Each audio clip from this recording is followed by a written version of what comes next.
Chers amis, bonjour. Bonjour et bienvenue en 2017. Alors je suis très heureux de vous retrouver. Nous sommes en direct sur Facebook, sans filet. Vous connaissez le principe. D'ailleurs, on se voit très souvent sous cette forme-là. Et c'est un exercice qui est toujours extrêmement stimulant. Et donc, j'ai décidé de faire ce live de début d'année parce que je trouve que, encore une fois, l'interaction est beaucoup plus intéressante que les pratiques des politiciens du vieux monde qui présentent leurs vœux avec des prompteurs et des textes travaillés pendant des lustres par des communicants. Pas toujours compétents d'ailleurs les communicants, puisque ce qu'on a pu voir hier d'ailleurs lors des vœux du président de la République, c'est une catastrophe orthographique. Parce que vous savez, sur Twitter, vous avez une retranscription des vœux du président de la République qui était bourré de fautes d'orthographe. Bon, bref. Donc l'exercice de la spontanéité, l'exercice du direct. Bonjour cher Henri, bonjour Yacine, bonjour Stéphane. Je vous souhaite à vous tous une excellente année 2017. À vous tous qui êtes sur le live, mais vous encore plus nombreux qui me regardez en replay, parce que c'est évidemment le principe. Et comme j'arrive à l'improviste, vous ne savez pas forcément que je suis là. Et donc c'est ce qui fait que vous êtes d'ailleurs beaucoup plus nombreux sur le replay. Alors bonne année à tous. Et 2017 est évidemment une année charnière. Meilleurs vœux Marc, content de te retrouver. J'espère que nous aurons le plaisir de faire des choses ensemble cette année. 2017, une année, alors on pourrait être dans le consensus, être dans la langue de bois. Bonjour Christophe, meilleurs vœux. Et dire que 2017 sera une superbe année, etc. Mais non, moi, vous me connaissez, j'ai pas forcément envie d'être dans la langue de bois, et je sais, avec vous, probablement, que 2017 sera une année difficile, une année compliquée, et ça commence d'abord par le contexte géopolitique dans lequel on évolue, qui est extrêmement compliqué. On n'a pas vu ça depuis des décennies. Et vous allez comprendre pourquoi je commence par ça. Un contexte géopolitique avec une Amérique incarnée par Donald Trump qui va se replier sur elle-même, c'est son droit le plus strict, mais qui va tourner le dos à l'Europe, avec une nouvelle zone qui est en train de se structurer, qui est une vraie zone géopolitique influente eurasienne, composée de la Russie, de la Turquie et de l'Iran, qui sont alliés et qui vont peser inéluctablement. Et un petit peu plus loin, vous avez la Chine, qui se prépare, elle aussi, à mener une guerre commerciale, notamment contre les États-Unis. Donc des ensembles géopolitiques avec des pays extrêmement puissants, extrêmement nationalistes d'ailleurs, tout ce temps qu'ils sont, et qui commencent à s'affronter dans un échiquier qui, à nous, Européens, et singulièrement Français, nous échappe complètement. Et oui, nous sommes des nains dans tout ce qui est en train de se passer. Et si nous nous résolvons à notre statut de nain ou de poussière dans ce paysage politique, eh bien, nous serons broyés par tout ce qui va se présenter, par le rouleau compresseur des grands États-nations d'une part, mais aussi par, vous savez, il y a un principe de physique très simple qui dit que la nature a horreur du vide. Bon, eh bien, s'il n'y a pas de force, de puissance, chez nous en France, chez nous en Europe, eh bien il y aura des contre-forces et il y aura des contre-puissances. C'est un principe de physique de base. Bonne année Marie, bonne année Joël Jeanne. Très heureux de vous retrouver sur ce live. Donc quand vous avez une puissance, vous avez forcément des contre-puissances. C'est un principe de physique de base. Et aujourd'hui, ce qui est en train de se passer, c'est que, évidemment, puisque nous, en Europe et en France, nous avons renoncé à tout, nous avons renoncé à l'esprit de conquête, nous sommes complètement désarmés, d'un point de vue complètement dramatique, eh bien, nous vous laissons le champ libre, d'abord à des obscurantismes qui viennent investir le territoire et semer le trouble, et diviser la population française. Ça, c'est un premier point. Mais ce fondamentalisme s'installe chez nous parce qu'il nous sait faibles. C'est le principal. Et puis ensuite, vous avez un autre type de fondamentalisme qui est extrêmement violent, mais beaucoup plus sournois. C'est tout celui qui est représenté par ce capitalisme prédateur, par cette finance sans visage, qui vise à faire de vous, de nous, des consommateurs plutôt que des citoyens. Et ce grand rouleau compresseur, il est en marche en Europe, à plein régime. Oui, oui, il tourne à plein régime. Alors, quand je parle, j'émets toujours cette nuance, au cas où vous me suivez pour la première fois. Quand je parle de capitalisme prédateur, j'ai bien rajouté prédateur, parce que je ne suis pas anticapitaliste, je ne suis pas antilibéral, je crois en la liberté d'entreprendre, je crois en l'entreprise, je crois d'ailleurs que c'est dans nos entreprises et dans nos PME que nous avons la clé du renouveau de notre pays, la clé de l'innovation, la clé de la prise de risque, la clé de l'emploi aussi. Mais en revanche, à côté de ce capitalisme qui est incarné par nos PME, nos entreprises, vous avez ce capitalisme prédateur qui fait de nous, je vais reprendre le terme de Yacine, des esclaves. Alors la finance, cher René, est-ce qu'il est mon ennemi? D'abord, ce n'est pas une formule qui a été très heureuse, parce que la personne qui l'a dite, cette formule, le président de la République, François Hollande, il l'a dit, mais il l'a dit pour gagner l'élection, et ensuite il s'en est allé. Mais moi, comme je vous le dis, j'établis cette nuance fondamentale entre les différentes finances et la finance qui est au service de l'économie réelle. Je n'ai évidemment absolument rien contre. Et donc voilà, ce qui se passe, vous avez ces grands ensembles géopolitiques. Je répète, États-Unis, Eurasie, Chine, qui sont dans une logique de conquête politique, géopolitique et économique, et nous, qui sommes là, qui n'existons pas, et qui nous laissons broyer par plusieurs rouleaux compresseurs, fondamentalisme et finance sans visage. Voilà l'état des lieux. Alors, face à ça, vous allez avoir des théoriciens qui vont venir et qui vont vous dire oui, mais la solution, c'est l'Europe. Bon. Sauf que, d'abord, l'Europe, on ne va pas l'improviser. Là, vite fait, on ne va pas jouer aux apprentis sorciers comme on le fait depuis des décennies. On ne va pas improviser un nouveau modèle en 2017. Ça c'est clair. Et puis, l'Europe de Jean-Claude Juncker, c'est-à-dire celle qui est au service de la peste que je viens de vous décrire, cette Europe-là, nous n'en voulons pas.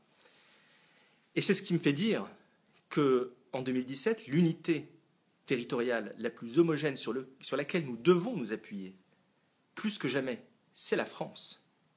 C'est la nation, c'est la patrie, qui a son histoire, qui a ses fondamentaux, qui a ses principes, qui a ses règles du jeu. Nous devons, nous les citoyens français, de toutes les générations, de toutes les origines, de toutes les religions, nous devons nous accrocher à la France, qui est la seule chose tangible que nous avons entre les mains pour affronter ce monde extrêmement tourmenté qui se présente à nous sur l'année 2017.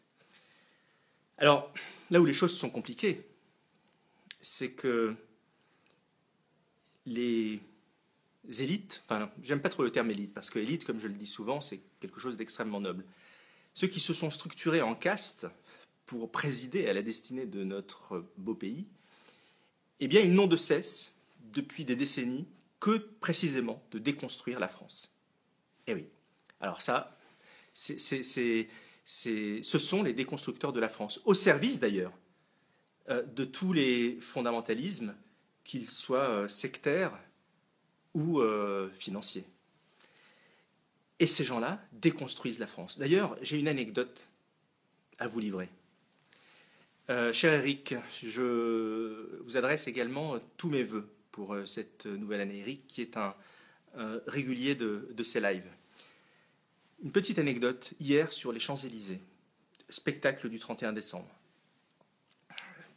Toutes les caméras de télévision sont évidemment rivées sur l'Arc de Triomphe, des images qui seront retransmises dans le monde entier.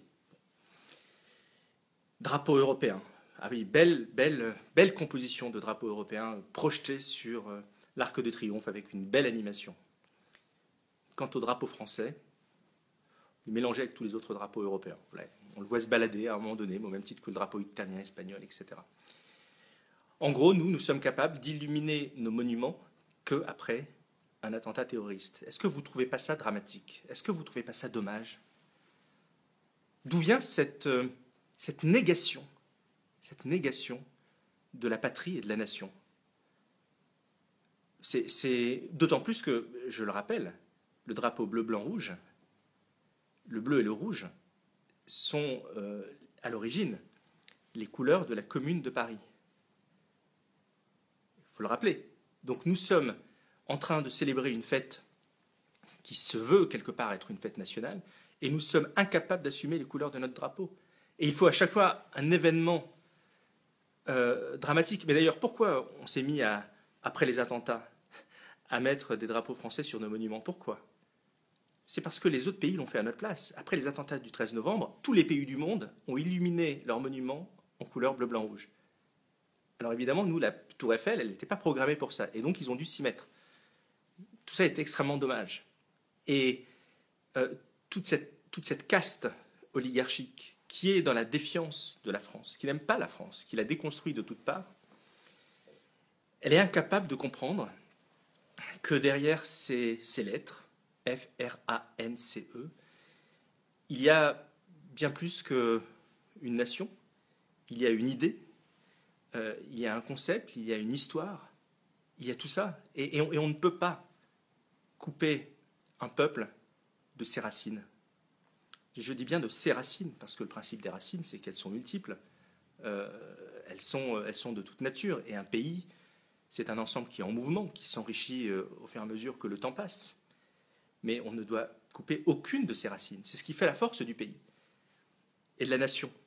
Sauf que, en coupant une nation de ses racines, je vous ai déjà donné une métaphore que j'aime beaucoup. Et vous savez, pour moi, une nation, c'est comme un bouquet de fleurs. Une fleur même. Et vous prenez une fleur, vous la déracinez, alors, et vous la mettez en bouquet, elle devient extrêmement belle. Un bouquet, c'est beau, sauf qu'un bouquet, il pourrit très vite.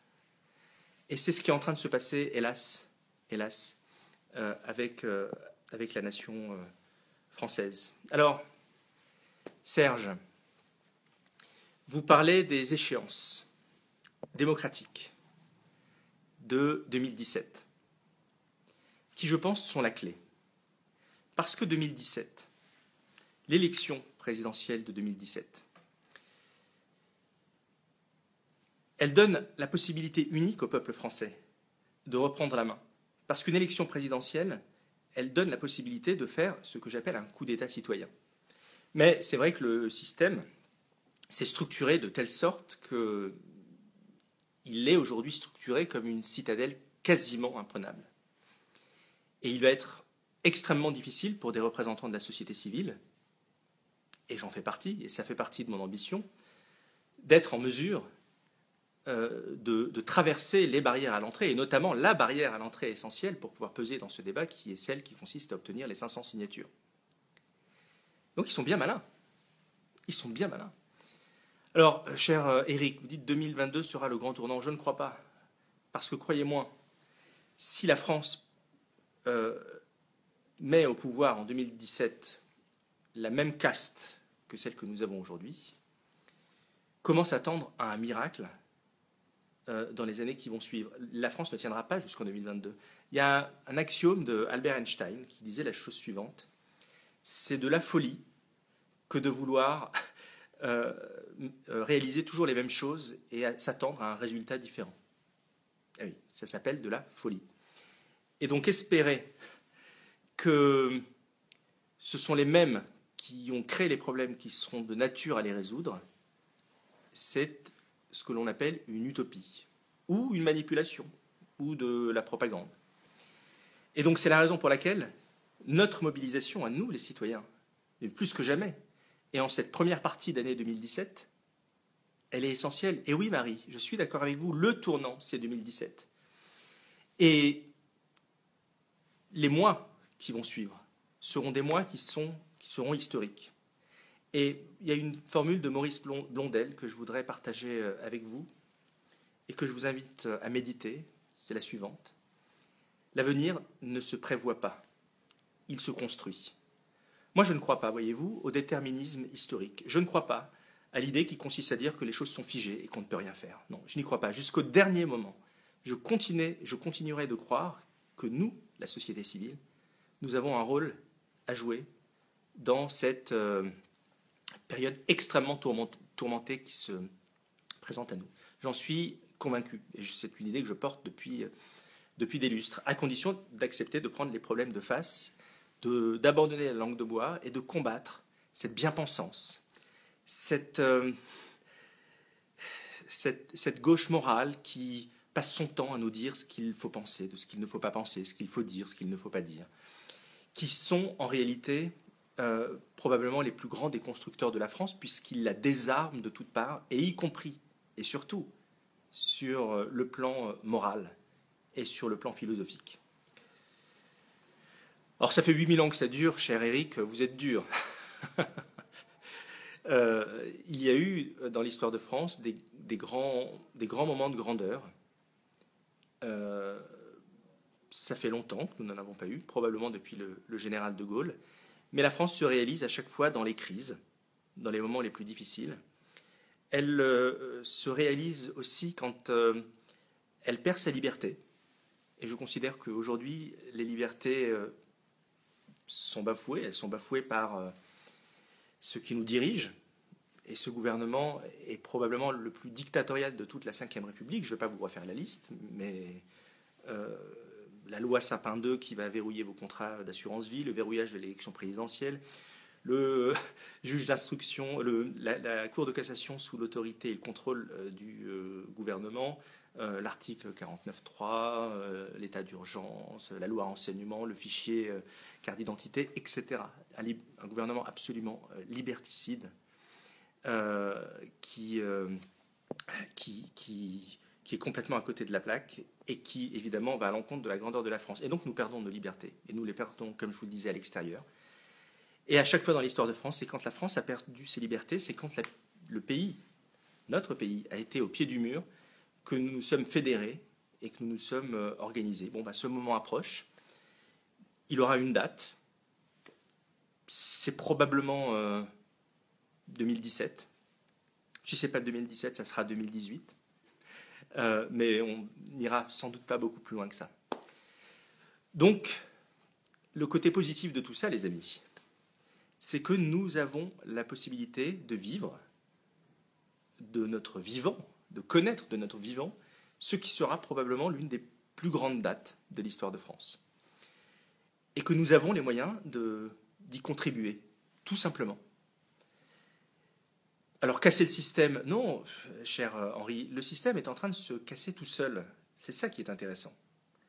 Donc, toute la question est d'être en situation de reconstruire un système derrière. Prenez l'exemple de François Fillon. Tiens, parce que vous dites casser le système. François Fillon a utilisé une formule, c'est casser la baraque. Il a dit, je vais casser la baraque. Sauf que, alors oui, effectivement, il faut casser la baraque. Et casser un certain nombre de conservatismes, etc. Mais quelle baraque veut-on reconstruire? C'est ça la question essentielle. Casser la baraque, ok, mais pour en reconstruire une autre, une belle et grande baraque.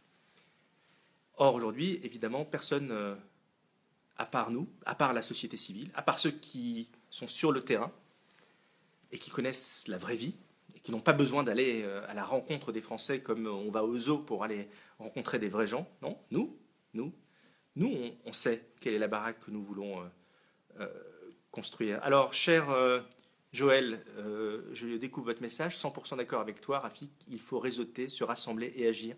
Et oui, tout ça passe par la puissance de l'information. Il est essentiel de faire émerger le message qui est le nôtre, donc de diffuser, de partager les messages. Vous partagez un très grand nombre de nos vidéos et c'est essentiel, c'est comme ça que ça passe. C'est comme ça que certains journalistes finissent par nous identifier et nous donner ensuite une plus grande visibilité. Et donc c'est, comme je le dis souvent, dans un objectif de 0 à 100. Allez, la dernière fois je vous avais dit on en est à 1. Là je vous dirais qu'on en est à 1,2. Autant dire que le chemin à accomplir est encore gigantesque. Mais chaque jour qui passe est un jour de plus vers l'objectif qui est le nôtre, qui est extrêmement difficile, cher Khalid. qui est un objectif qui ne peut pas se mettre en équation, nous n'avons aucune certitude d'y arriver, parce que si nous en avions, cela serait évidemment trop simple. Et ce que nous avons en face de nous est ce sont des murs qui sont extrêmement, extrêmement puissants. Donc il faut cogner sur ce mur, et puis préparer les plans de la nouvelle baraque que nous voulons construire. Voilà, chers amis, ce que je voulais partager avec vous en ce début d'année 2017. Encore une fois, l'avenir ne se prévoit pas, il se construit, et nous avons la chance de vivre une période historique, et il ne tient qu'à nous de sortir du cadre, de l'état d'endormissement dans lequel nous avons été placés, pour agir et pour rebâtir une nouvelle France, encore plus grande et encore plus belle. Voilà, chers amis, je vous souhaite une excellente soirée et je vous donnerai rendez-vous très souvent. Vous pouvez compter sur moi en 2017. Merci.